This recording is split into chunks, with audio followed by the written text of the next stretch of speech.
সঙ্গে সরে যায় একটু। বিজয়ের মুখে নামটা কতবার শুনলাম, অথচ স্বপ্নেও ভাবতে পারেনি সেই সোনালি আপনি। আপনার জন্যই তো বিজয় নিজের রেকর্ডিং ছেড়ে দিয়ে আপনাকে ক্যাসেট করার সুযোগ করে দিয়েছিল। আপনার জন্য বিজয় ভাইজ্যাক গেছিল, নিজের কিডনি বিক্রি করে 50,000 টাকা সে জোগাড়ও করেছিল, সেটা শুধু আপনার চোখ অপারেশনের জন্য।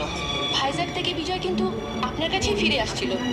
পুলিশ ওকে ক্রিমিনাল ভেবে জেলে করে দেয়। কি? হ্যাঁ, 5 বছর জেল খেটে বিজয় আজ আপনাকেই খোঁজ করতে এখানে এসেছে। বিজয় আমাকে খুঁজতে এসেছে। তোমরা তোমরা জানো আমার বিজয় কোথায়? আয়